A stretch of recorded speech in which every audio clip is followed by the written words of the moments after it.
baga nagaan dhuftanii har'a waan gabaabaa isinii ibsuudhaaf waan uummanni biyya kanaas uummanni hundi beekuu qabu, addunyaanis beekuu qabu. Biyya kana keessatti waan deemaa jiru Gurraandhala 29 bara 2020 gaafa sanbata duraa dabre bakka jireenya hoogganoota adda bilisummaa Oromootti maaltu mudate kan jedhu miidiyaa irratti dhagaa turtanii isa sana gabaabsinee isinii ibsuudhaaf inni sun maal mul'isa? Biyya kana keessatti maaltu deemaa jira? Maal nutti agarsiisa ta'iinsi gaafa sana kan jedhu isinii ibsuudhaaf isin yaamne. Gaafa Gurraandhala 29 sanbata duraa dabre jechaadha. Bakka hoogganoonni adda bilisummaa Oromoo jiraatanitti weerara guddaatu mootummaa kana qaama mootummaa kanaatiin geggeeffame. Bakka sanaa qaama hoogganoota adda bilisummaa Oromoo nama 5 fi miseensota warra ta'an nama 4tu ture. Hojjettoota manaa 2tu ture, waliigala nama 11tu ture. Warra hojii adda bilisummaa Oromoo sochii adda bilisummaa Oromoo biyya kana keessatti karaa nagaatiin geggeessu irratti hojjetan turre jechaadha hundi keenyaayyuu. Biyya kana keessatti jijjiiramni siyaasaa dhufeera jedhamee mootummaa wajjin adda bilisummaa Oromoo waliigalee karaa nagaatiin akeeka siyaasaa keenya tarkaanfachiisaa bakka jirrutti manni jireenyaa hoogganaa adda bilisummaa Oromoo haala hedduu rifaasisaa fi haala hin barbaachifneen weerarri humna waraanaa hidhateen irratti geggeeffame. Humni achi dhufe kun uffannaa poolisii Finfinnee Addis Ababaa poolis jedhamu haa uffatan malee boodarra akka hubannetti federaal poolisii keessaa Oromiyaa poolisii keessaa akka keessa jiran hubanneerra. Akkaataan wanni mudate sun humni poolisii biyya tokkoo sakatta'aadhaafis haa ta'u waan fedheef nama tokko to'annoo jala oolchuufis haa ta'u akka poolisiin itti deemu osoo hin taane akka humna waraanaa guddaa hidhatee dahannoo waraanaa cimaa tokko cabsuudhaaf deemuutitti dhufame jechaadha. Gaafa sana ganama sa'aatii 12 akka biyya kanaa dura dhufamee hulaan akka malee nutti rukutame hulaa irraa banne yeroo irraa bannetti weerarumatu geggeeffame jechuu danda'ama jechaadha. Yeroo dhufan kana eessarraa dhuftan ajaja mana murtii qabdumoo hin qabdan jedhanii gaafachuudhaaf haalli itti danda'amu hin jiru. Rasaasa dhukaasanii lafa nagaatti qawwee mataatti nu qabanii sansalata sibiilaatiin hunda keenya walitti hidhanii lafarra garaadhaan nu ciibsanii haala hin barbaachifne haala fokkataatu ture jechaadha. Walumaa gala tartiiba seeraa kana eeggate qaamni mootummaa tokko akkaataatti soso'u magaalaa guddittii biyya tokko keessatti dhaaba siyaasaa karaa nagaatiin deemu irratti haala hin gaha jedhameen eegamne tokkotu gaafa sana mudate akka kanatti jechaadha. Kun hundi yeroo ta'u nuti akkuma isiniin jedhe balleessaa tokkollee hin qabnu. Hojii keenya karaa nagaa hojjechuudhaan ala uummata keenya ijaaruudhaan ala uummata keenya filannoodhaaf qopheessuudhaan ala wanni nuti balleessine tokkollee yakki nuti ofitti beeknu tokkollee hin jiru. Mana sana dhufaniitis waan hundumaa sakatta'anii wanni isaan argatan wanni seeraan alaa tokkollee akka hin turin isinii mirkaneessuu barbaannaa jechaadha. Sana booda erga akka kanatti dhufanii nu daddarbanii sansalataa walitti nu hidhanii dirreerra nu cicciibsanii walitti nu qabanii mana keenya hunda sakatta'anii booda uffata keenyarraa kan hafe waan hundumaa waan nuti qabnu kompiitaroota moobaayil foonii keenya kaameeraa dookumentii nuti qabnu stooreejii waan itti daataa qabatan maallaqa mana sana keessa ture waan argatan hundumaa uffata keenyarraa kan hafe fudhataniitu deeman jechaadha. Fudhatanii kana booda bakka lamatti nu baasanii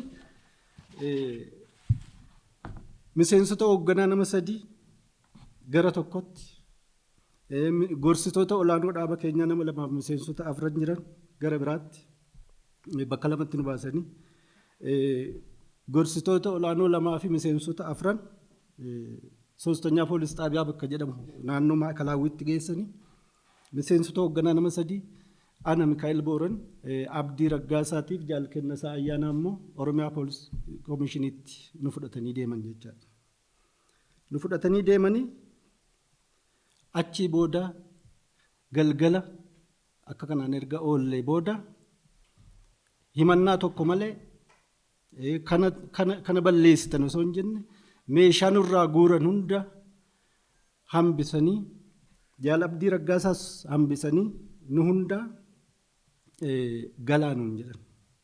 Akkasittiin meeshaan keenya nurraa hafee Jaal Abdii Raggaasaa hafee galgala sana warri hafne galle jechaadha. Meeshaa keessan kana dookumentii keessan kana immoo gaafa kibxataa dhuftanii fudhattu jedhamee gaafa kibxataa kaleessa yeroodhaan nu garuu meeshaan sunis nuuf hin kennamne. Akka kanatti jirra Jaal Abdii Raggaasaa amma eessa akka jiru hin beeknu. Maaliif akka isa kophaatti hambisanis hin beeknu. Badii inni qabus hin jiru itti beekna nuti. Badii tokkollee hin qabu. Akeekni Jaal Abdii Raggaasaa qabamuuf yoo akeekuma amma dura gochaa turan waajjira keenya yeroo nuti banannu rasaasa nurratti dhukaasaniiru akka nuti waajjira hin bananne Jaal Kennesaa Ayyaana Shawaa Bahaa Boosatitti waajjira banuu dhaqee rasaasa irratti dhukaasaniiru. Akeekkachiisa tokko malee humni hidhate itti dhaqee miseensota keenya waajjira banaa jiru irratti uummata achi ba'ee gammachuu isaa ibsataa jiru irratti otoo kana gootan hin jedhin otoo dhiisaa hin jedhin otoo isin maal hin jedhin dhukaasatti bananii ajjeechaadhaaf yaalanii rabbitu baasee namni miseensoti keenya deeggartoonni keenya kan du'anis kan lubbuu kan madaa'anis jiru quba qabdu dhageessanii tudheen yaada. Akka nuti hin sochoone akka hoogganooti keenya hin sochoone nagaadhaan deemuu hin dandeessan magaalaa kana seenuu hin dandeessan jedhamee hoogganni keenya magaalota hedduurraa akka of duuba deebi'u ta'eera. Walgahii godhachuu hin dandeessan asii achi socho'uu hin dandeessan jedhamee bakka hedduurraa hoogganni keenya hojiidhaaf socho'u akka deebi'amu akka karaarraa deebi'u taasifameera. Waajjirri keenya bakka hedduutti hojjettoonni achi keessa jiran hidhamaniiru. Amma dura miidiyaa irratti kan ibsamaa ture quba qabdu. Miseensoti keenya deeggartooti keenya ari'atamaa jiru. Kun ammoo jala bultii filannootu ta'aa jira. Shakkiin nuti qabnu. Wanni kun hundi ta'aa jiruuf filannoon haqaa ta'ee uummanni bakka bu'oota isaa nagaadhaan filatee aangoon nagaadhaan bakka bu'oota uummataatti mootummaan uummataatti akka hin dabarreef waan murni aangoorra jiru kun shira dalagaa jiru jennee hubannaa. Jaal Abdiinis sababaan inni amma qabamuuf sababuma kanaaf yoo ta'e malee badiitti beeknu hin qabnu. Nurraa waan adda jiru hin qabu. Nu waliin jiraatan waliin hojjeta. Jaal Abdii Raggaasaa sababaan inni itti nu booda hafee amma bakka inni jiru wallaallee jirruuf sababa biraan qabu jennee amanna jechaadha.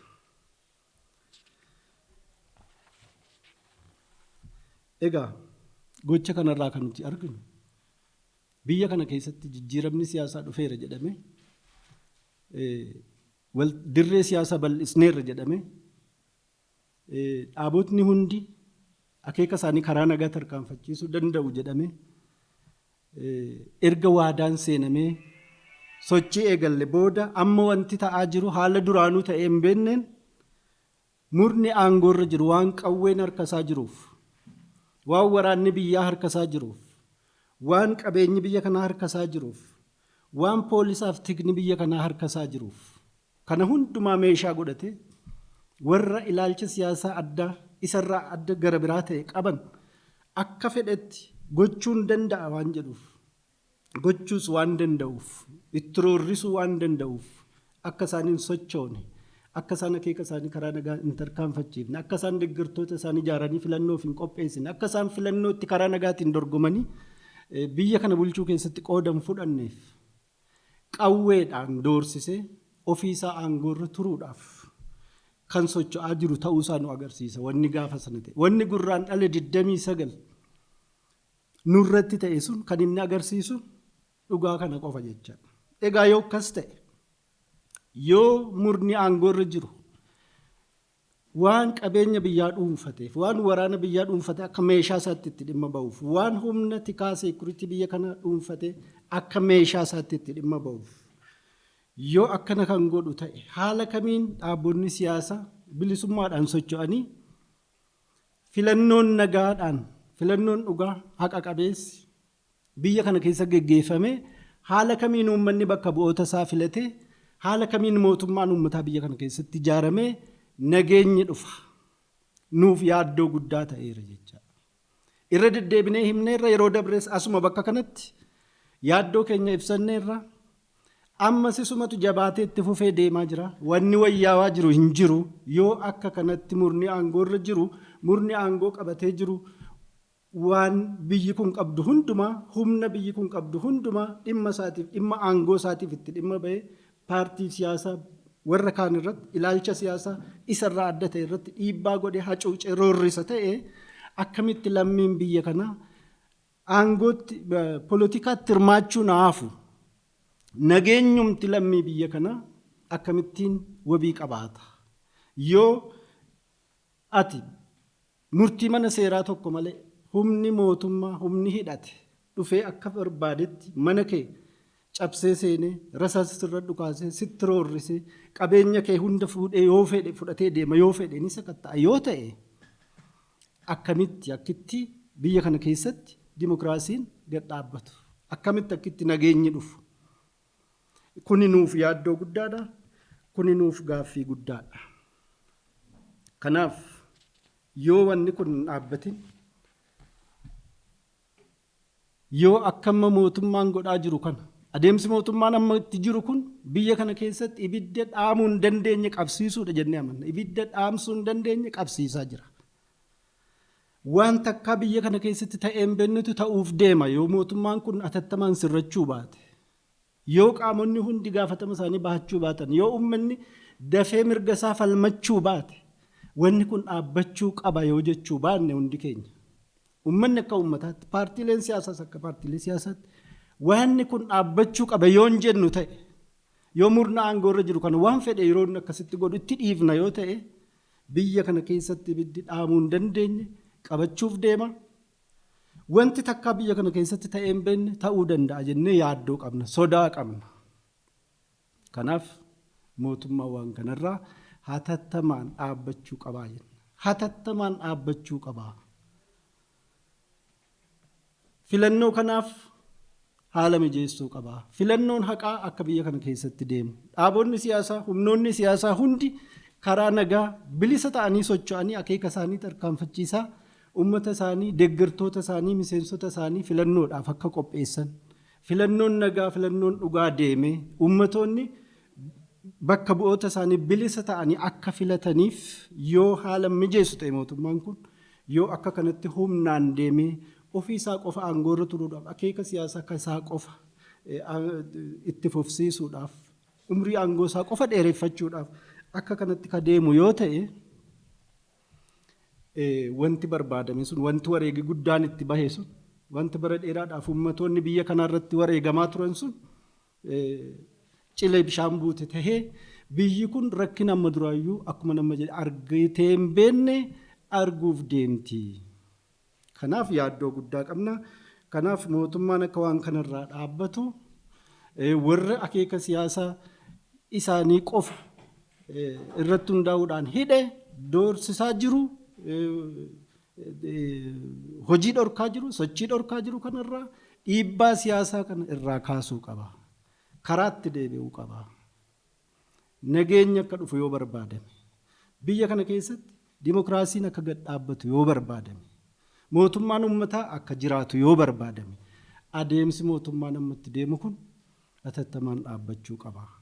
Kanarratti uummannis gaafatama isaa bahachuu qaba. Mirga isaa falmachuu qaba. Callisuun qabu. Roorrifamaa jiraachuun dhaabbachuu qaba jenna nuti. Uummanni roorrifamaa jiraachuudhaaf qophaa'e hin jiru mootummaan aangoo irra jiru kana beekuu qaba. Akka kanatti uummata roorrisaa itti fufuun hin danda'amu. Uummanni roorroo bifa kanaa jala jiraachuudhaaf qophii qabu hin jiru. Biyya balleessuuf deemtanii dhaabbadhaa. Waliin hojjennee nageenya finnaa. Waliin hojjennee mootummaa uummataa ijaarraa. Waliin hojjennee dimokiraasii biyya kanatti finnaa. Karaa kanarraa karaa badii kanarraa deebi'aa. Jennee ammas irra deebinee yaamicha goonaa. Yaaddoo keenyas addunyaattis ibsannaa ummatoota biyya kanaa hundattis ibsanna. Kanuma ibsachuudhaaf isin qophii waan kana qopheessinee jaalkennasaa ayyaanaa waan itti dabalu qabaate itti dabalee jaalle gamteessaa boruu gorsaa olaanaa adda bilisummaa Oromooti innis achi turen waliini innis waan itti dhagaame waan arge nuuf hima. Achi booda warra afaan Oromoo hin dhageenye yoo jiraatan jaalle Shuggut Galataa gorsaa olaanaa adda bilisummaa Oromooti innis afaan Amaaraatiin immoo gabaabsee cuunfee yaada nama isinii ibse kana isinii ibsa. Tole gaanis duraan dursee bagana kan dhuftanii rakkoo hamtuu rakkoo ulfaatuu nurra ga'ee nurraa dhageessanii uummata keenyaaf akkasumas addunyaadhaan ga'uuf dhufuu keessaniif galatoomaan isiniin jedha. Jaalle Mikaa'el Booranii taatee gaafa sanaatii kaasee taargetiin saamuu maal ka jedhu akka gaariitti ibsuu yaaleera. Garuu wama sana gajjajjabeessuudhaa fi taatee gaafa sanarraa wama xiqqoo irra buusa. Taateen gaafa sanaa gaafa 29 baatii lammaffaa sabbat duraa darbe ta'e suni taatee yaalii ajjeechaa godhamedha jechuudha.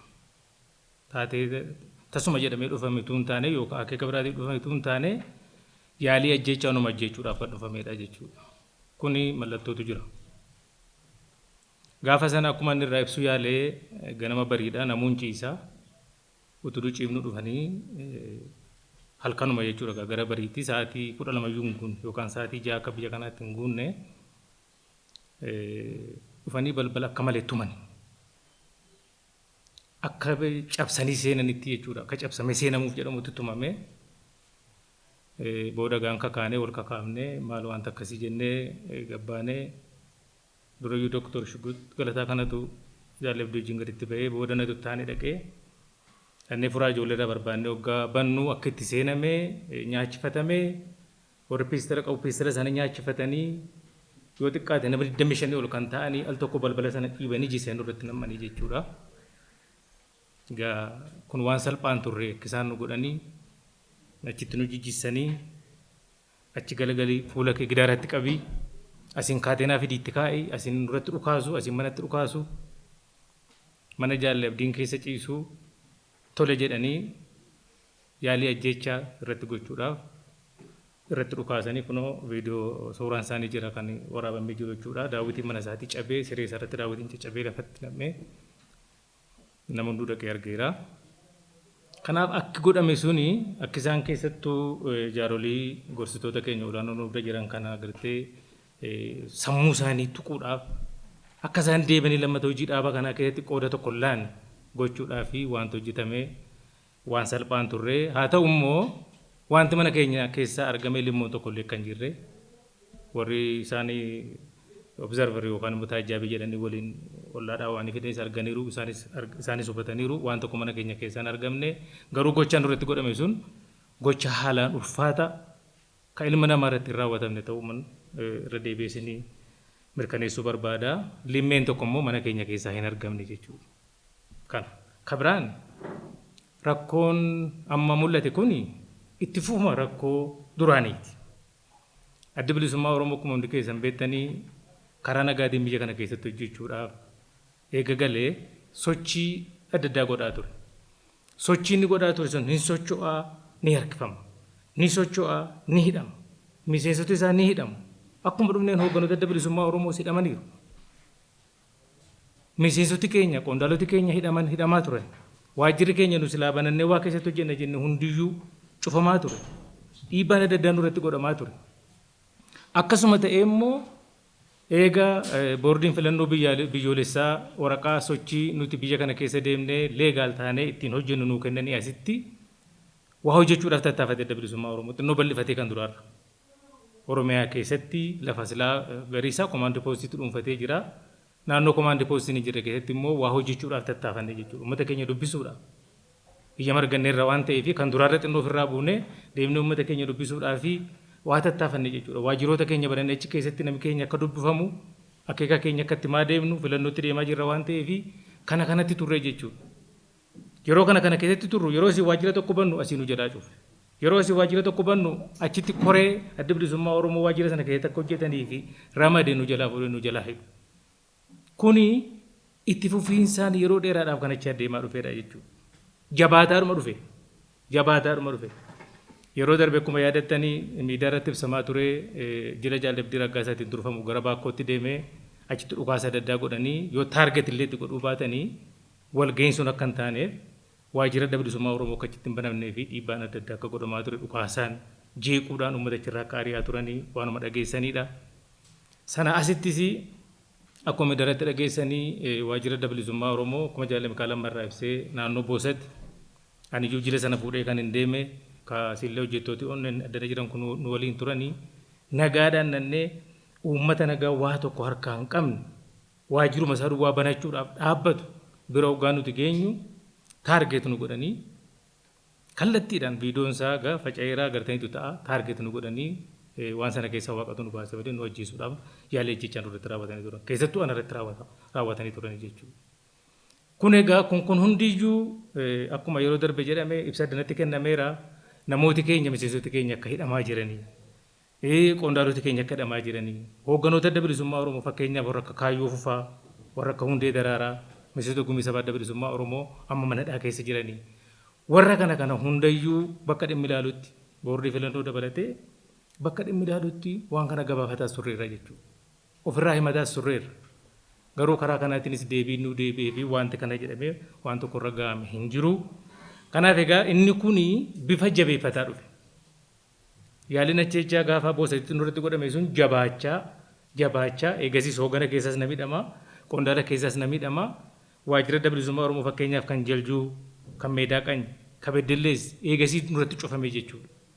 Inni kun egaa amma haala ulfaataa achi adeemaa dhufete egaa qondaalotaa fi hoogganoota adda bilisummaa Oromoo olaanoo fi akkasuma immoo gorsitoota adda bilisummaa olaanoo irratti egaa tarkaanfiin kun raawwatame. Inni kun egaa fuulduratti maal nu agarsiisa yoo jenne fuulduratti taargetiin jiru adda bilisummaa Oromoo shiroota adda addaa irratti godhanii akka inni filmaata biyyoolessaa 2020 deemuutti yeroo kaarraa qoodan fudhanii godhanii laamshisee lafa kaa'uudha jechuudha taargetiinsa.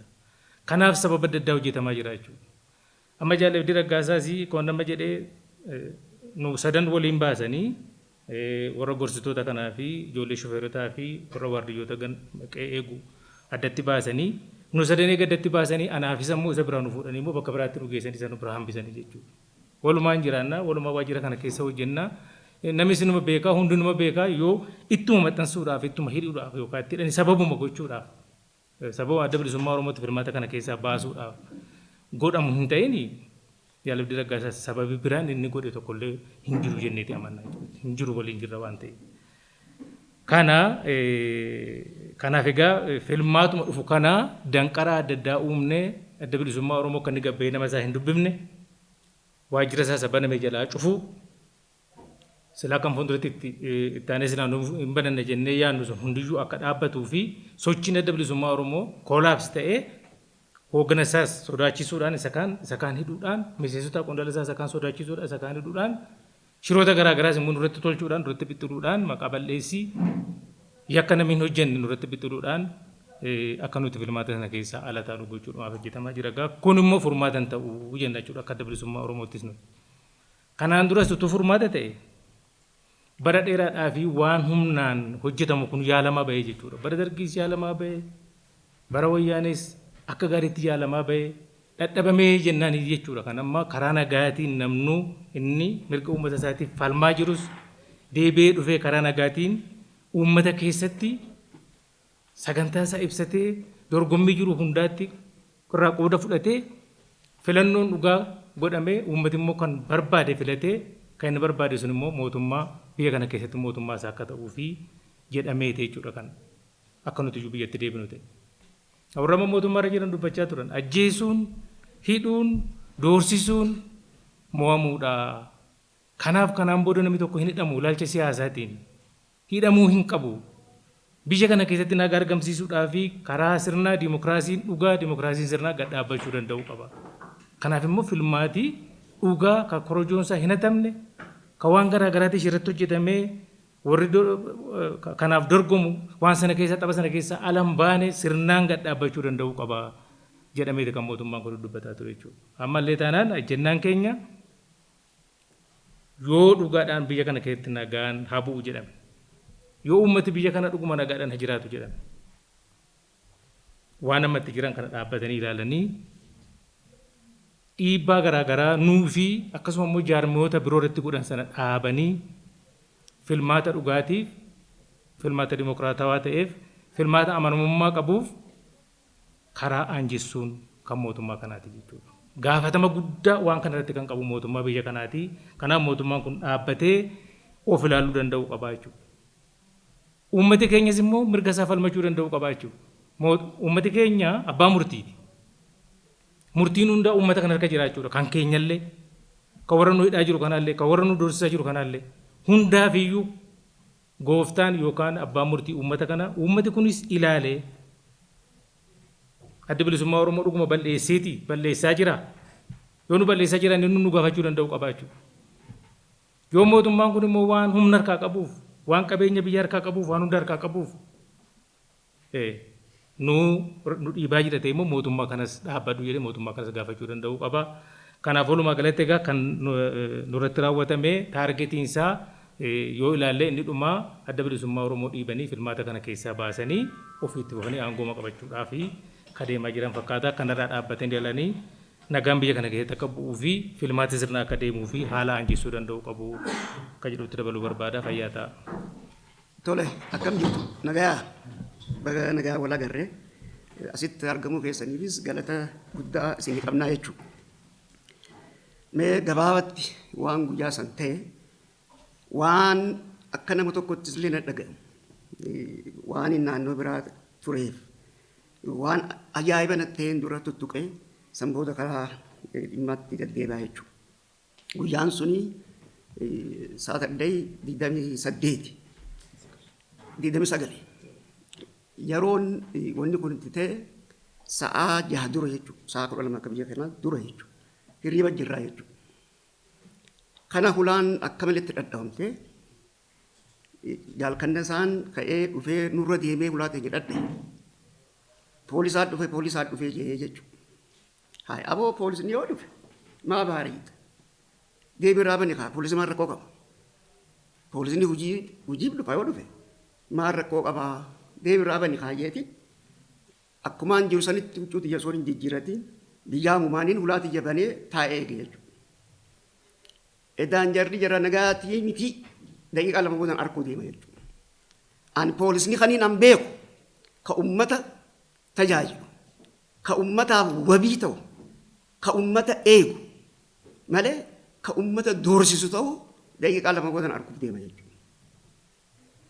Yeroo san nama 6 ka militarii huccuu uffate hulaa xiyya darbanii jahaanu qawwa nyaachifatanii deemanii mataa kiyya irra na qabatanii jechuudha. Bijaamaan hin jiran. Maali jiran? Qojbal maarree jedhan afaan Amaaraatiin.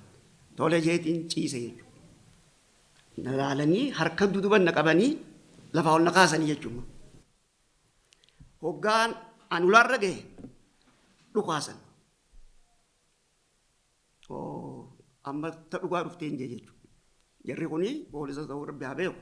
Nu fixuuf dhufan malee kuni noormaalii miti kan jedhu naa galtee muradhe jechuudha.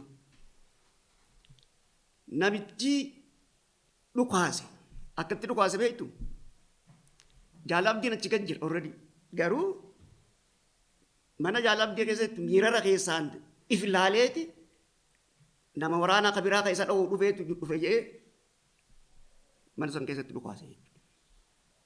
Dhukaasni kuni nuti dhukaasa garreen beeknu hedduu nu rifachiise bifa saniin akkuma jaame san jaallanni dura achi gad jiranii hoggaan gabbu jaallan kiyya qaqqaalii kan dhugaadhaan lubbuu tiyya sanallee dabarsee kan nuufi yaadu bifa isaan akkasitti lafarratti garaachaan ciibsanii hoggaan arkuu jireenyuma kiyyaa'uun jibbe jechuudha.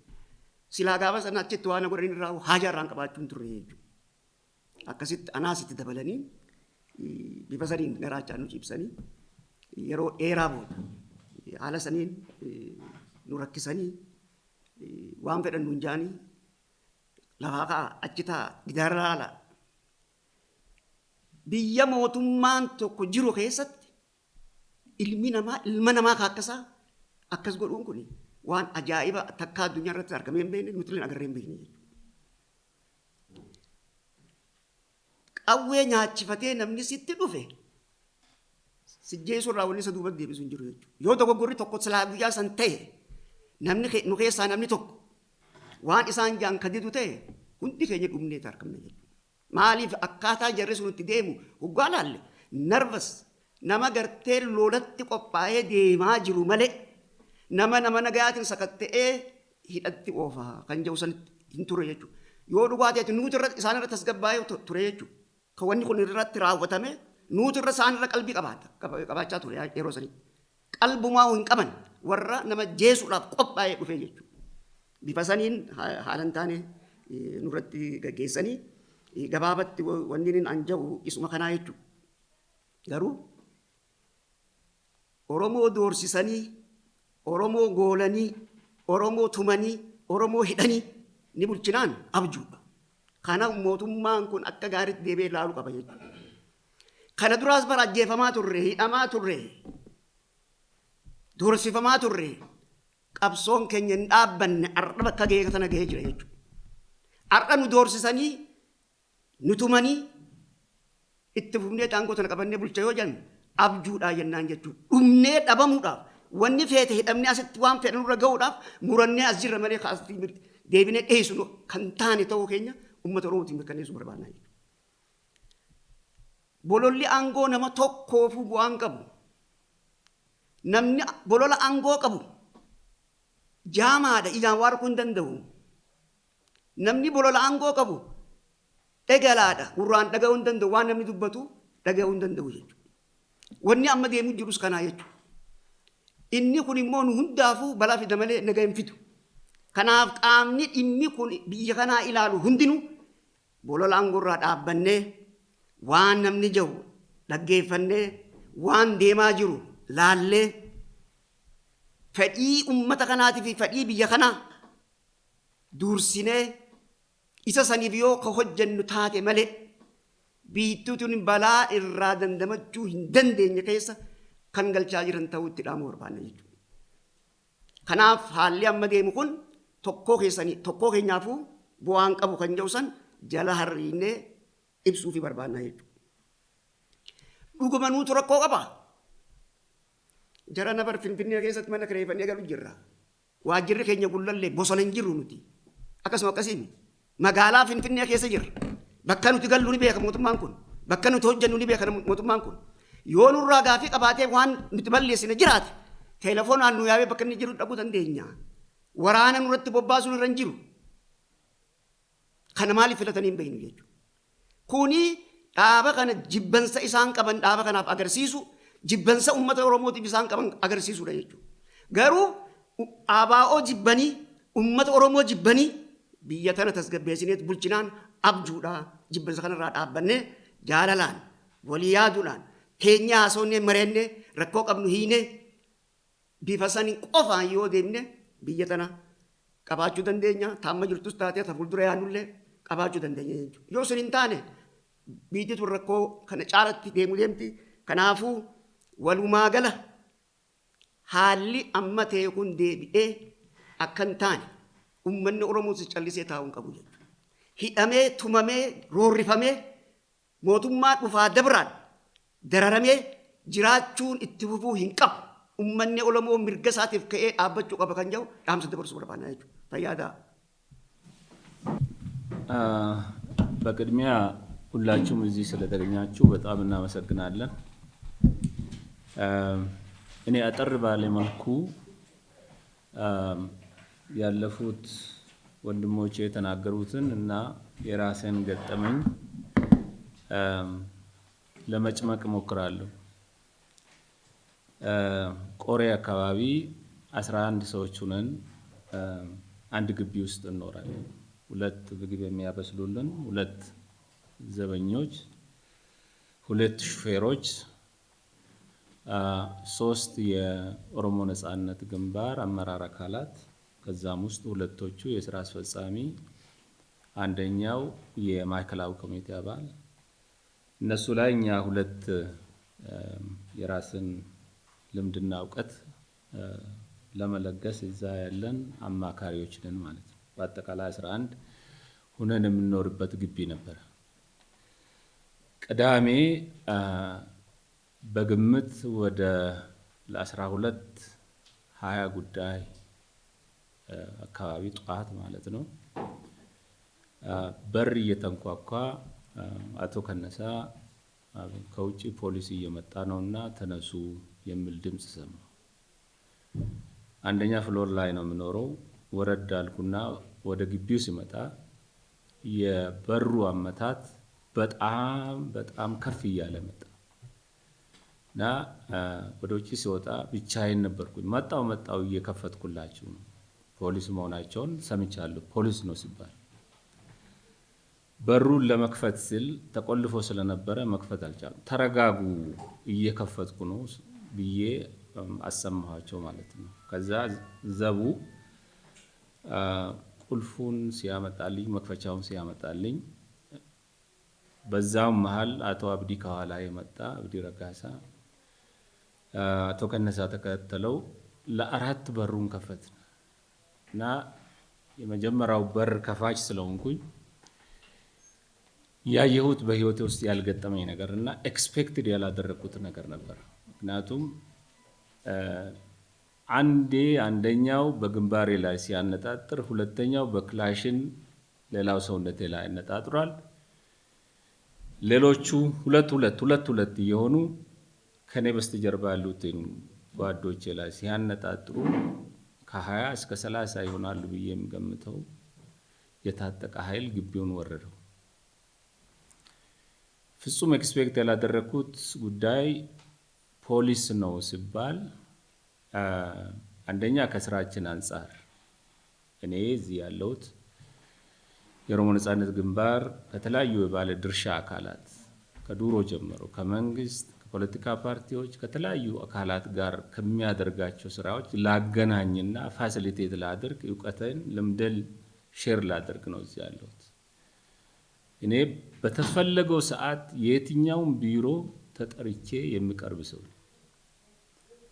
እና በምንም አይነት መልኩ ከትጥቅ ትግል ጋር የሚገናኝ ሰው አልነበርኩም አይደለሁም። በእኔ ላይ ማነጣጥሩ ሾክ ያደረገኝ ጉዳይ። ሁለተኛ በአጠቃላይ ሁላችንም በተፈለግነው ሰዓት የትኛውም የመንግስት አካል ቢሮ የትኛውንም እኛን ሊያነጋግረን ከሚፈልገው አካል ጋር መቅረብ የምንችል ሰዎች ነን። በሰላም ፖሊስ ሊጠይቀን ሊፈትሸን ህግ በሚፈቅድለት መሰረት ሊያደርግ የሚችል ኃይል ነው እና ልክ ምሽግ ሰብሮ እንደምገባ አይነት ቢሄቭ ማድረጉ በጣም ሾክ የሚያደርገኝ ፍጹም በአሁኑ ጊዜ ደግሞ ኤክስፔክት ያላደረኩት ጉዳይ ነበር። የፖለቲካ ማህደሩ ሰፍቶ ዲሞክራሲው በአገር ላይ ሰፍኖ ወደ ሽግግር ወደ ህዝብ በራሱ ባለት የራሱን መንግስት የሚመርጥበት ደረጃ ላይ ደርሰናል ባልንበት ሰዓት ይሄ መከሰቱ በጣም አሳሳቢ ሆኖ ነው ያየሁት በዛ ሰዓት ላይ። ከዛ በኋላ የመጀመሪያውን ደረጃ ሳው ይሄ ያለ ፍርድ ቤት ትዕዛዝ ይሄ በህጋዊ የሆኑት ጉዳዮች እንዳሉ ሆነው እንበልና ቴንሽን አለ እንበል። ቴንሽኑ ምናልባት መረጃ ሰጪው ክፍል ይሄንን የፖሊስ ኃይል ያሳሳተው ነው ብለን ብንገምት ፍተሻ ከተደረጉ በኋላ እኛ ከታሰርን በኋላ በካቴና ታስረን ከተንገላታን በኋላ ሁላችንም ተኝተን መታየት መነጋገር ባልቻልንበት ሰዓት የመጀመሪያ ዙር ፍተሻ አደረገ ፖሊስ ለብቻው። እንደገና ሁለተኛ ዙር በካቴና ከታሰርን በኋላ የእያንዳንዳችንን ክፍል ሁለተኛ ዙር ፍተሻ አደረገ። ሶስተኛ ዙር ከጎረቤት ሰዎች መጥተው ፍተሻ አደረገ። አራተኛ ዙር የመፈተሽ መብት አላቸው ተብሎ ወይም የተገመቱት ሰዎች ነው ይመስለኛል ከአዲስ አበባ ፖሊስ ኮሚሽን መጥተው 4 ዙር ከተደረገ በኋላ በኔ እይታ የነበረው ቴንሽን ዲፊውዝድ ሆኖ የሰው ልጅ በሰውነቱ እንኳን ትሪት የሚደረግበት ሰዓት ላይ ደርሰናል ብዬ አስብ ነበር። በዛ ሰዓት ላይ እንደው ብከፋ ከዛ በኋላ ፈትሸዋል፣ አጥተዋል። የተነገራቸው ነገር በሙሉ የተሳሳተ መሆኑን ኦብዘርቭ አድርገዋል ብዬ ነው የሚገምተው። ይሄ የራሴ ግምት ነው። ከዛ በኋላ እኛን መለስ ብለው በህገ መንግስቱና በተለያዩ በዚህ ሀገር የሰው ልጅን መብት የሚያስከብሩ ስምምነቶች አገሪቷ ባደረገችው መሰረት ረጋ ብሎ ማየት ነበረባቸው። የኛ እንግልት ግን ባሰበት። ከዛ በኋላ ተንከባለል፣ ወደ ግድግዳ ዙር፣ መንቀሳቀስ አትችልም፣ በሆዲተኛ ለየት ያሉ ትዕዛዞች እየበረከቱ መጡ። ያ በህይወቴ ውስጥ ሾክ ነው። አሁንም ፐዝል ነው ለኔ። ፐዝል የሚያደርገውም እንዳልኳችሁ ቴንሽኑ ዲፊውዝድ ከሆነ በኋላ የሎው ኢንፎርስመንት ዩዙ ተረጋግቶ አለማሰቡ አይገባኝም፣ ምስጢር ነው ለኔ። ያ ሁሉ ከተደረገ በኋላ እንደው ሰመራይዝ ለማድረግ ያህል ፍተሻ ከተደረገ ምን ከተደረገ በኋላ የመጨረሻው ዶክመንታችንና ኮምፒውተር፣ ሴልፎን፣ የዳታ ስቶሬጅ መታወቂያችንን በሙሉ ፓስፖርት ጨምሮ ማለት ነው ተያዘ። ተይዞ ወደ ቆሬ ፖሊስ ጣቢያ ሄድን። ቆሬ ፖሊስ ጣቢያም ከዛው ያልተናነሰ ነበረ የነበረው ትሪትመንት። ስቲል ካተና ነበረ እጃችን ላይ ታስረን ነው ለሁለት እኔና አቶ አብዲ አንድ ላይ ነበር የታሰርነው። አስፈላጊ ፎርማሊቲ ካለቀ በኋላ ወደ እኛን እኔንና አቶ የዲን ሌሎች ሹፌሮችን ወደ አዲስ አበባ ፖሊስ ኮሚሽን ሲወስዱን እነዛ ሶስቱን በወቅቱ አላወቅንም ነበረ። አቶ ሚካኤል፣ አቶ አብዲን፣ አቶ ከነሳን የኦሮሚያ ፖሊስ ኮሚሽን ይፈልጋቸዋል ተብሎ ወደዛ ሄዱን የሚል ብቻ ነው ያገኘነው መረጃ። ይሄ እንግዲህ ወደ አዲስ አበባ ፖሊስ ኮሚሽን ከመጣን በኋላ ያለው የፕሮሲጀራል ስራ ከተሰራ በኋላ ወደ ማታ አካባቢ ልዩ ትዕዛዝ መጣና በዋስ እንድትለቀቁ ተብለን በዋስ ለመለቀቅ ደረስ።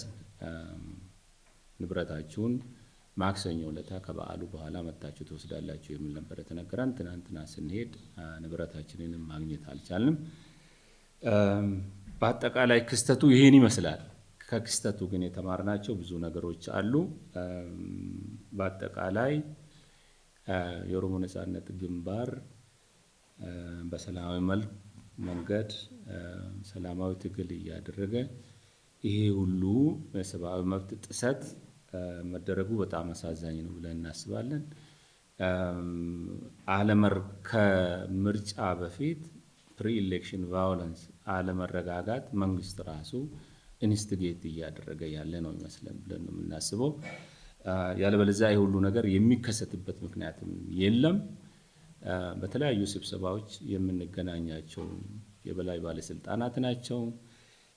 በፈለጉበት ሰዓት የትኛውንም ሰው ወይንም ደግሞ እንደ ድርጅቱን ጠርተው ማነጋገር የሚችሉ ሁሉ ነገር መደረግ በሰላም መንገድ መደረግ የሚቻለውን ለምን ይሄ ሁሉ የመግደል ሙከራ ተደረገ የሚለው ፐዝሊንግ ነው። ምክንያቱም በዛች ሰዓት በዛች ደቂቃ በሩ በተከፈተበት ሰዓት የተሰጠውን አመራር እንኳ በትክክል ሳንረዳው ቀርተን ወለም ዘለም ብለን ብንሆን ኑሮ የሞት ዕዳ ነበር የሚጠብቀን። ወይም ደግሞ በሯን በከፈትኩበት ሰዓት 2-3 ደቂቃ ሌት ሆኜ ቢሆን ኑሮ ዘለው ገብተው ሁላችንንም የሚፈጁበት ሰዓት ነበር። ይሄ ደግሞ የሚያሳየው ግልጽ በግልጽ እነሱ የነበረባቸው ቴንሽን ቀላል አልነበረም። ይህ የሚያሳየው የመንግስት አካል ራሱ መረጃ ሰጪውና መረጃውን ተቀብሎ ተግባር ላይ የሚያውለው ኃይል ምን ኃይል ጋፕ እንዳለ ነው የሚያሳየው። ምክንያቱም እነሱ የተነገራቸው ወይም ተብሎ የመጡት ነገር ለፖሊሶቹ ሌላ ነገር መስሎ ነው የሚታየኝና ይህ ሳምሃው ሄደህ ሰውን ግደል ብሎ የማዘዝ ጉዳይ ይመስለኛል። እኔ ትንሽ ወለም ዘለም ብለን ብንሆን ነው እንደው ሳንረዳው ቀርተን የሆነ ነገር አሳይተን ብንሆን ኖሮ ፍጹም የሞት ዕጣ ነበር የሚጠብቀን። ይሄን ሆኖ ይሄን ህዝቡ በደንብ ተገንዝቦ መንግስትም ያለውን የራሱን ክፍተት አይቶ በጥንቃቄ ሃንድል ማድረጉ ለዘለቄታ ሰላም፣ ለሀገሪቷ ደህንነት፣ ለምንመኘው ዲሞክራሲ ይህ መንገድ አዋጣም። ይህ የኃይልን አጠቃቀም ከዚህ በፊትም የትም ሀገሪቷን አላደረሳትም። አሁንም የሚያመጣው ነገር ያለ አይመስለንም። በአጭሩ በእኔ በኩል ያለው ይሄ ነው። በጣም አመሰግናለሁ። እግዚአብሔር ይስጥልኝ።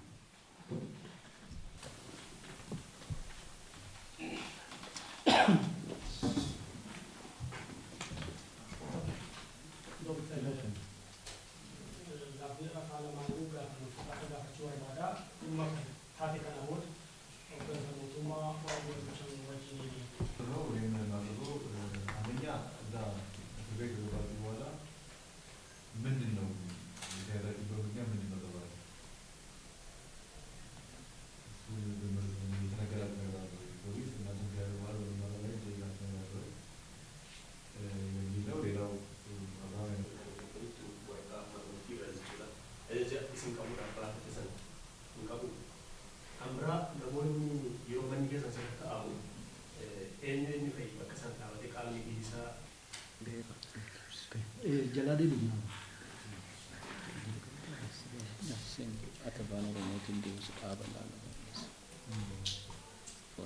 Kan ati gaafatte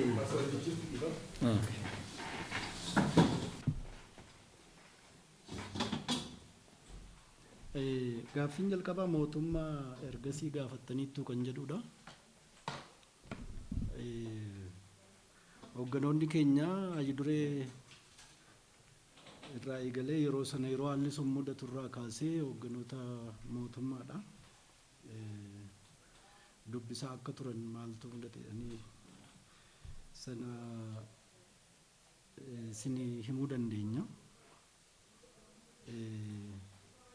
Ergasii immoo guyyaan dabre guyyaa wanti sun gaafa sanbata duraa gaafa sabtii ture. Guyyaan itti aanu dilbata, guyyaan itti aanu ayyaana Aduwaati, guyyaan itti aanu kaleessa. Kaleessi guyyaa nuti baallama waajjira poolisii bakka meeshaan keenya itti qabame sanatti baallama qabnu ture. Deemnee meeshaa keenya fudhachuudhaaf jechaadha. Kaleessa deemnee meeshaa keenya sana fudhachuu hin dandeenye. Erga guyyaan dabre kanuma guyyaan hojii jechuu kooti. Guyyaan hojii kaleessuma ture. Yeroon itti kana godhan gahaan isin turre wanni gahaan mootummaa waliin ergasii komunikeet godhame hin jiru. Garuu wanni barbaachisaan wanni isin hubachuu qabdan wanni namuu beekuu qabu maali? Wanni kun mootummatu godhe. Qaama biraa qaama mootummaarraa addaa miti ka godhe waan kana.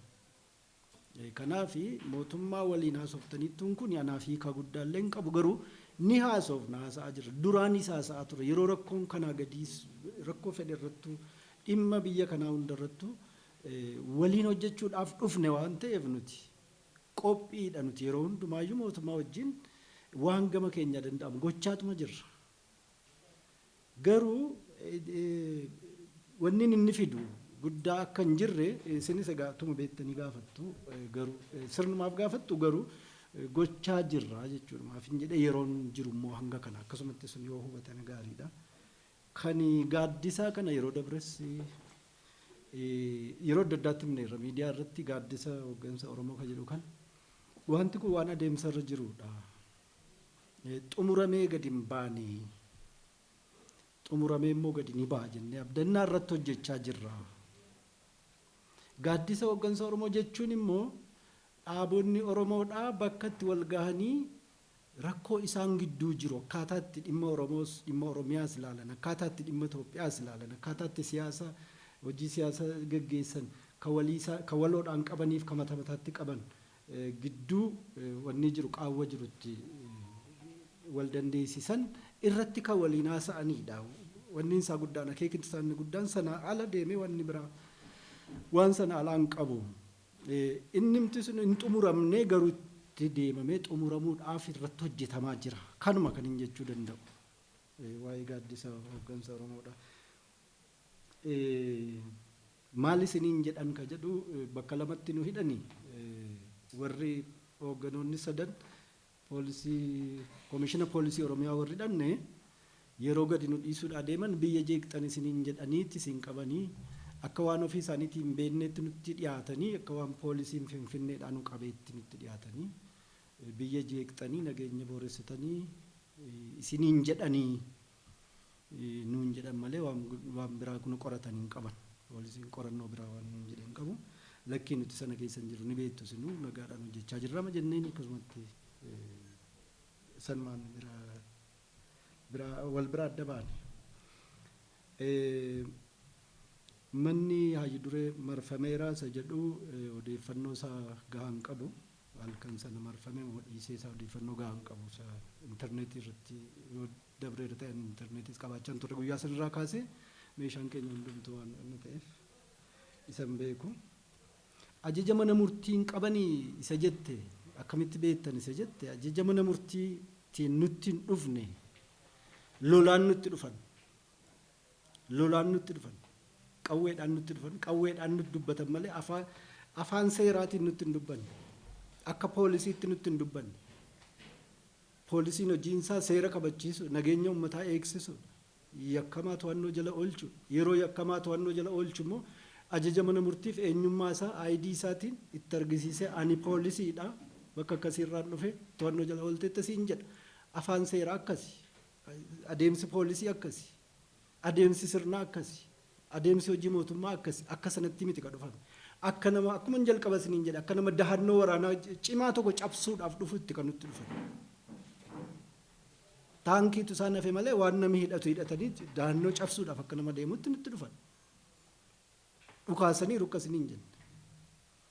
Nu dha'uu danda'a ture rasaasni sun dogoggoraanis haa ta'u beekaas haa ta'u.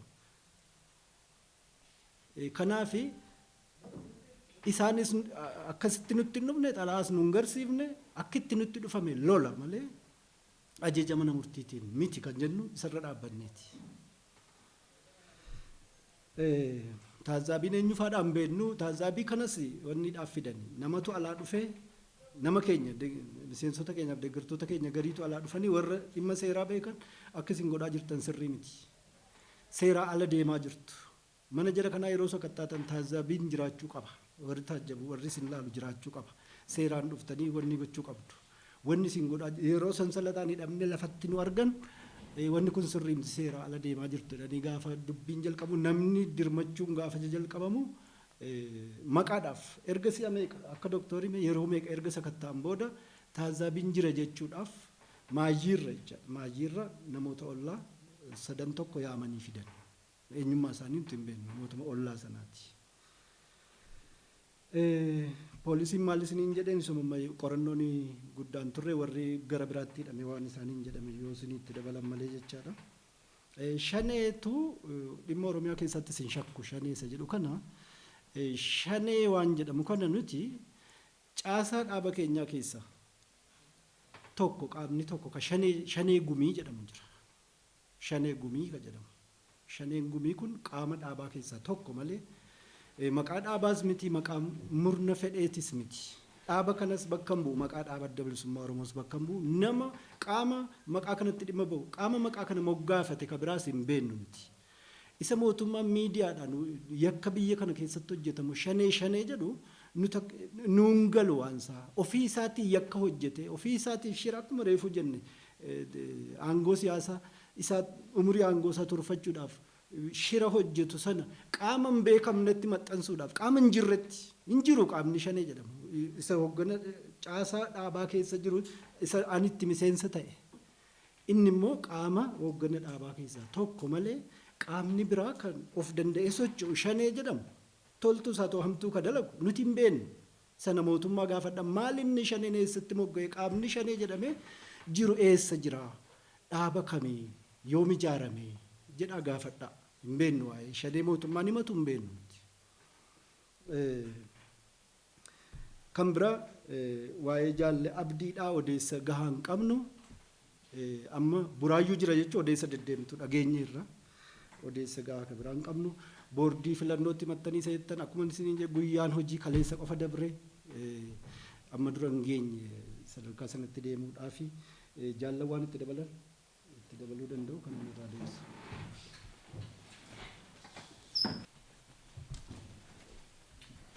የተነሱትን ጥያቄዎች አንዳንዶቹን እንዳው ጠቅለል ባለ መልኩ ለመመለስ ያህል አንደኛ የፍርድ ቤት ትዕዛዝ አላችሁ ወይ ብለን ለመጠየቅ መጀመሪያ ለመጠየቅና ይቅርና ለመናገር መብት አልነበረን። እንዳልኳችሁ ተደግኖብን ነው ያለው፣ ግንባራችን ላይ ተደግኖ በክላሽ የያዘው ሰውየው ደግሞ ተጨማሪ እንደገና ለሁለት ሰው ነው ለእያንዳንዱ ሰው የነበረው። የመጠየቅ መብትም አልነበረንም። መብቱ ራሱ የመናገር መብትም አልነበረንም። አትናገሩ፣ ሰውንም ማየት አትችሉም፣ እርስ በራሳችሁ መነጋገር አትችሉም ነው የተሰጠው ስጣት። ተንበርከክ፣ በሆርተኛ ታሰር የተሰጠው ትዕዛዝ። ከዚህ ውጭ ማለፍ አንችልም። የመጠየቅ መብትም አልነበረንም። ከጊዜ በኋላ ግን ልክ አቶ ሚካኤል እንዳለው በቆየ ቁጥር የኛ ደጋፊዎችን ሲመጡ ጠየቋቸው ከውጪ እና ያችኑ ለማካካስ ያህል ብለው ነው ምንድነው የታዛቢውን ራሱ ያመጡት። ግን ያለ ፍርድ ቤት ትዕዛዝ እንደመጡ በጣም ግልጽ ነው። ምሽግ ለመምታት የመጡ ነው እንጂ ለጦርነት የመጡ ነው እንጂ ህጋዊ የሆነ የፖሊስን አሰራር ይዞ ተከትሎ የመጡ አልነበር። ይሄ መታወቅ አለበት። ከዛ በኋላ ለተከሰተው የምርጫ ቦርድን የማሳወቅ በተመለከተ ልክ እንደተባለው ቅዳሜ ዕለት ኦልሬዲ ከምሽቱ ከ2 ሰዓት በኋላ ነው እኛ የተለቀቅነው። እሁድ በዓል ነበረ፣ ሰኞ በዓል ነበር። ትናንትና እንደገና እነሱን ከመናገራችን በፊት መነጋገር ስለነበረብን ወደ እነሱ ሄድን። እስከ ምሳ ሰዓት እዛ ነበርን። እቃችን ሊመለስልን አልቻለም፣ ተመለስን። ይሄ አሁን ያው ዩዥዋል የሆነ ነገር ነው። ከዚህ በፊትም እያንዳንዱ ሰው ስታሰር፣ ኦፊሶች ሲዘጉ፣ የተለያዩ በደል ሲደርስ ከጠቅላይ ሚኒስትሩ ቢሮ ጀምሮ የተለያዩ ክፍሎችን ምርጫ ቦርዱን፣ የቀሬ የእንባ ጠባቂውን፣ የሰብአዊ መብት የሚጠብቀውን ኮሚሽን ይሄንን ዩዥዋሊ የምናደርጋቸውና የሚገርማቸው ባለፈው ሳምንት ነበር እኛ የጠቅላይ ሚኒስትሩ ቢሮ ደብዳቤ ራሱ የወሰድነው ሐሙስ ዕለት ነበር መሰለኝ። ያለውን የሰብአዊ መብት ጥሰቶችን በየቦታው የሚከሰቱትን ጉዳዮችን አስመልክቶ ጽህፈት ቤቱ እንዲያይ ወስደን ያመለከት ነው። ስለዚህ ከዛ ወዲህ ያደረግነው ነገር የለም። ከተያዝን በኋላ አቶ አብዲ የት እንዳለ ከጥርጣሬ በስተቀር በእውን የምናውቀው ነገር የለም። እሁድ ዕለት በፊት ታስሮ የነበሩበት ቦታ ሄደው ተጠይቆ ነበረ። የተሰጠው መልስ የለም እዚህ አካባቢ ነው የተባለው እና አሁን የወሬ መረጃው አሳማኝ ይሁን አይሁን የምናውቀው ነገር የለም። ቡራዩ አካባቢ አለ የሚባል ነው የምንሰማው።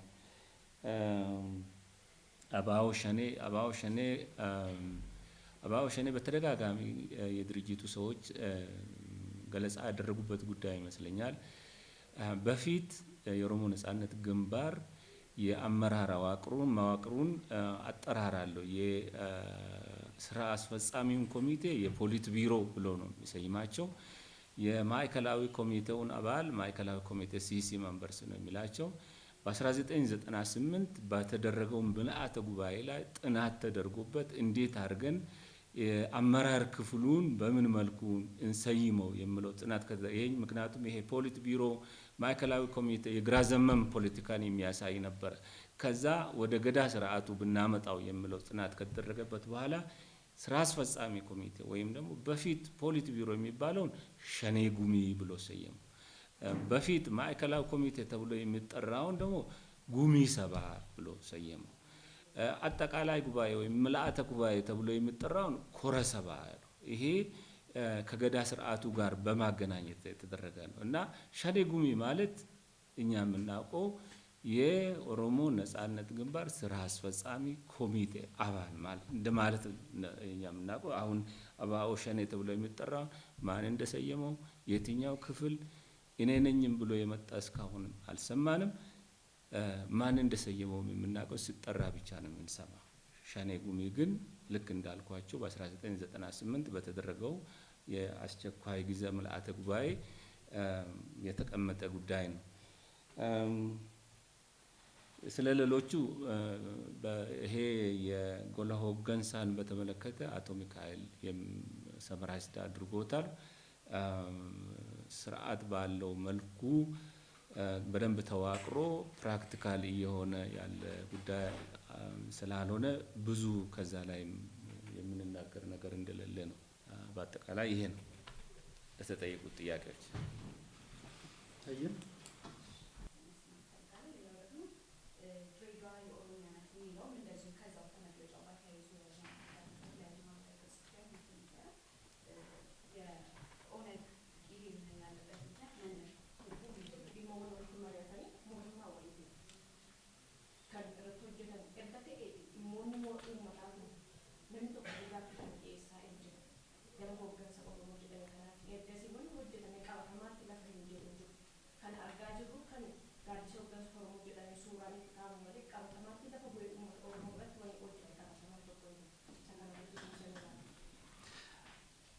Guyyaa gaaddisa hooggansa Oromoo Dooktar Abiyyi yaame ati jette san guyyaa wanti kun mudate. Guyyaa wanti kun mudatee dhaabni keenya ofiifuu waanuma amma ibsine kana keessa jira. Lolatu nurratti deeme jechuu dandeessa gaafa sana. Kanaaf haala walgahii akkasii irratti dhaabni keenya hirmaatu hin turre guyyaa sana. Kanumaaf ta'a kaafame. Kan biraa waa'ee gaaddisaa kana gabaabsinee himneerra hin xumuramne waa'een gaaddisa hooggansa Oromoo kuni caasaa fi sirna barbaachisu godhatee akka qaama tokko ka hojjechuu danda'utti socho'uu akka danda'utti xumuramee gadi hin baane irratti hojjetamaa jira. Waan karaarra jirudha. Warra gaaddisa hooggansa Oromoo jedhee maqaa sanaan socho'ee uummata dogoggorseetu jira natti fakkaata. Yeroo walgahii godhan, yeroo waan adda addaa godhan akka namaattis haa ta'u akka murnaatti warri uummata dogoggorseetu jira natti fakkaata. Kanaaf ka'a. Wanti kun ni yaadamee irratti hojjetamaa jira. Dhaabota Oromootu, dhaabota politikaa Oromootu irratti hojjetaa jira. Gaaddisa hooggansa Oromoo waan jedhamu ijaarratanii isa sanaan waan amma isiniin jedhe sana waan dhimma waloo irratti waliin hojjechuudhaaf isa sana irratti hojjetaa jiru waan hin xumuraminidha. Waan hin xumuramin kana qabatee warra gadi bahee uummata dogoggorseetu jira natti fakkaata. Kanaaf ka'a uummati keenya dogoggoruu hin qabu. Gaaddisa jedhamee xumuramee wanti gadi bahee hin jiru. Kanatti otoo rakkachuu baatanii xumura isaa eeganii gaariidha kanan ibsa.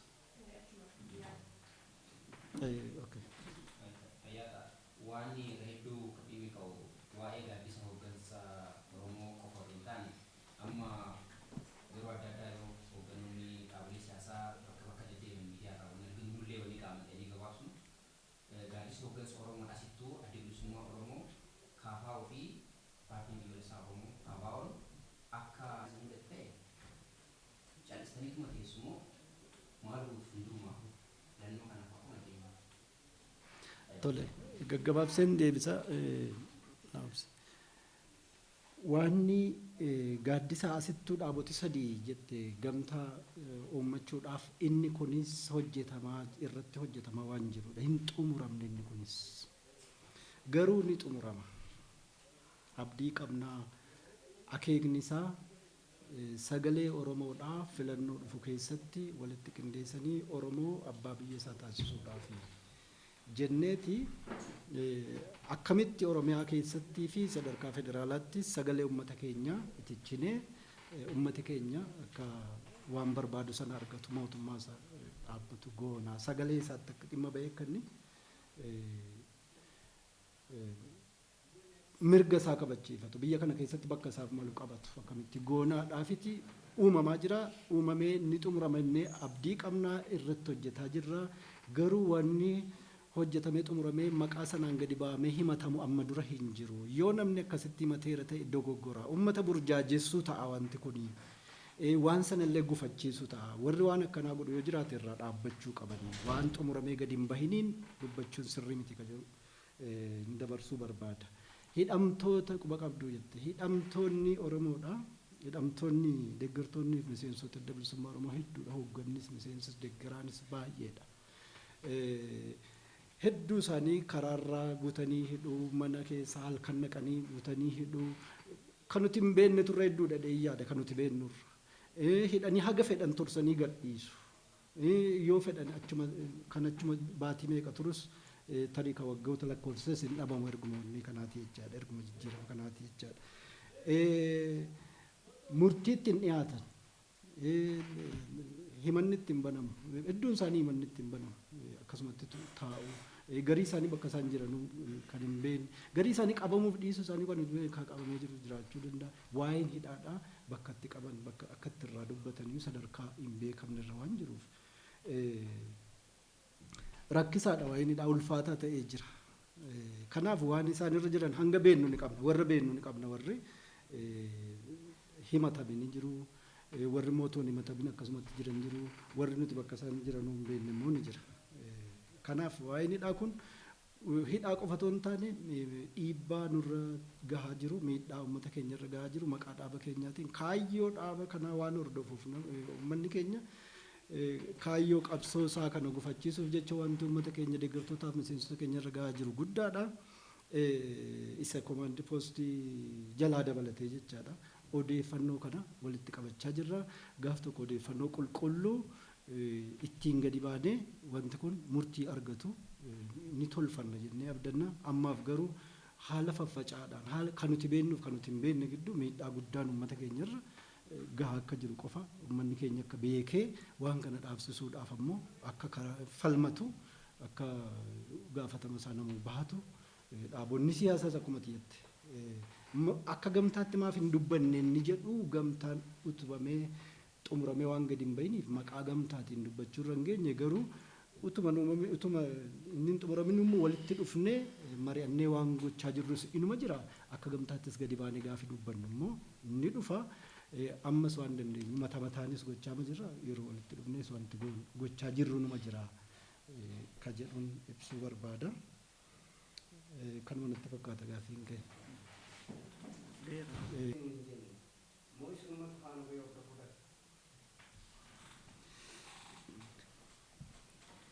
Tolemee haalli amma deemaa jiru kuni sodaachisaadha. Akkaataan itti ABO'n itti ilaalamaa jiru waan ABO irratti raawwatamaa jiru kana namoonni hedduun haala bara chaartaraa takka 91 wajjin wal qabatee ilaalanii inni sun fakkaataa hiidha. Yaaddoon kun dhugaadha. Akkamatti mootummaan kun deemaa jiru isuma bara chaartaraatti kan nama geessu ta'uudha irraa argaa jirra jechuudha. Kun waan achi fachi qabnu jiru jechuudha.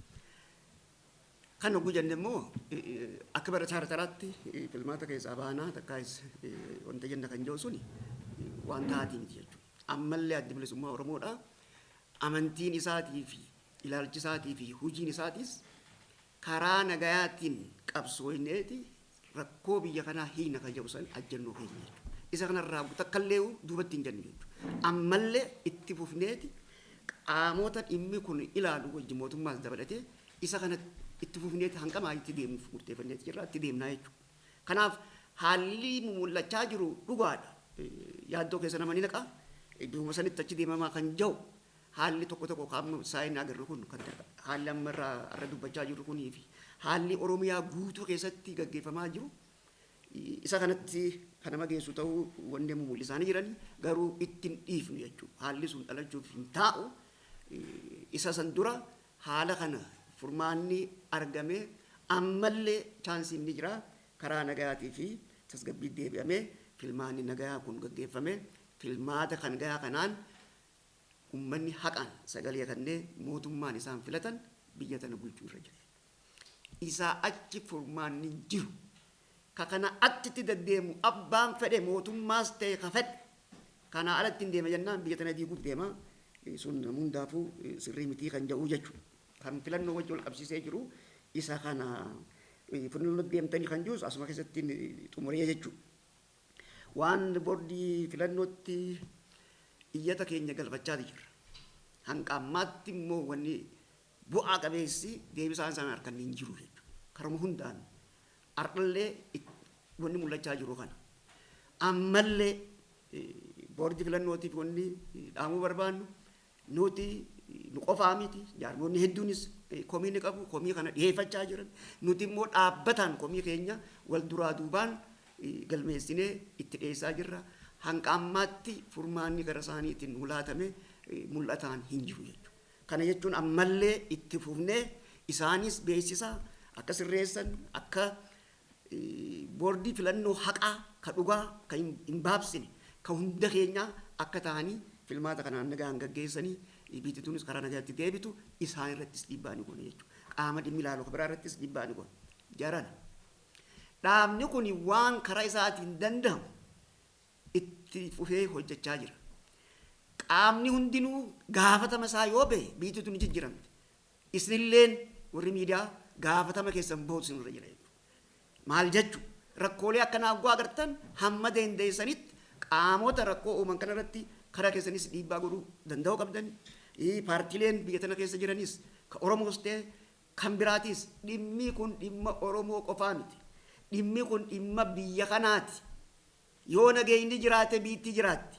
Kanaaf uummanni hundinuu waliin dhaabbannee biittituun karaan isiin deemtu kun sirrii ta'uu hubannee karaa kanarraa deebifnee biyya tana karaa nagaatti deebisuuf hundi tattaafachuu qaba. Kana keessatti irra caalaa immoo dhimmi kun dhimma Oromoo laalu waan ta'eef Oromoon callisee laaluun irra hin jiru. Afaan jarri kana beekuun itti dubbachuun uummata Oromoo irraa eegama kan jiru yaada qabna fayyaa ta'a. Wanti qotti isinii dabaleen isinii xumurannaa. Waan lama kaasuu barbaada. Waa'een boordii filannoo fi waa'een mana murtii biyya kanaa nu yaaddessa. Manni murtii walab hin jiru taanaan, manni murtii walabummaa isaa eeggatee hin socho'u taanaan, yoo haalli isa sochoosuu danda'u hin jiru ta'e hojii isaa dhiisee dhiibbaan godhu taanaan, boordiin filannoo walabummaa isaa eeggatee gaafatama isaa bahatu hin jiru taanaan biyya kanatti nagaan dimokiraasiin bilisummaan uummataa ni dhufa jedhanii yaaduun rakkisaadha. Kanaaf waa'een boordii filannoo fi waa'een mana murtii biyya kanaa waa'een walabummaa isaanii waa'een gaafatama isaanii bahachuudhaaf gahatti socho'aa jiraachuu dhabuu isaanii nu yaaddessa. Isinis isaan gaafachuudha qabdan haala deemaa jiru kanarra dhaabbattanii maal godhaa jirtu jettanii jechaadha. Gaafatama isaanii qabaatan kamaayyan jechuu barbaadu kan lammataa jechuu kooti. Warra haala kana haala dheengaddan mudate isinii ibsine kana keessatti waan agarre irraa ka'e waan nan isinii jechuu barbaadu poolisoota dhufanii hidhatanii akkasitti nu weeraran sana keessa warri meeshaa warra aangoorra jiru ta'anii akkuma ittiin jedhame gochuudhaaf yookaan immoo ofiiyyuu jibba biraa qabaatanii nurratti miidhaa geessuuf yaadan akkuma jiran warri ogummaa isaaniitiif bitaman warri kabaja hojii isaanii kabaja ogummaa isaanii eeggatanii kabaja namummaa isaaniillee eeggatanii kabaja namummaa keenyaallee eeganii kabaja nuuf malu akka hogganoota dhaaba siyaasaa tokkotti kabaja nuuf malu warri nutti dhiyaachuu yaalan warri miidhaa nurra ga'eessaniif nu gaddan akka jiran isinii ibsuun barbaada. Isaaniif galata guddaa qabna. Isaan keessa qofa miti paartii biyya bulchuu keessa ni jiru sabboontonni namooti nagaatti amanan namooti walqixxummaa dimokiraasiitti warri amanan warri bilisummaa uummata kanaatti amanan warri karaa sirrii biyyi kun gara sirriitti akka deemtu warri barbaadan ni jiru waan ta'eef abdiin ni jira. Isaan akkasii waliin hojjenneetuma waan kana jijjiirra malee abdii kutannee akka 91 akka maali waan ta'eedhu hin jiru. Warri karaa sirriirra jiru jabaatee waliin yoo hojjete biyyi kun akkuma jaalladdiin jedhee gara sirriitti numa deemti jennee abdii qabna. Isa sanaaf hundumtuu gahee isaa baachuu qabaa jenna. Galatooma.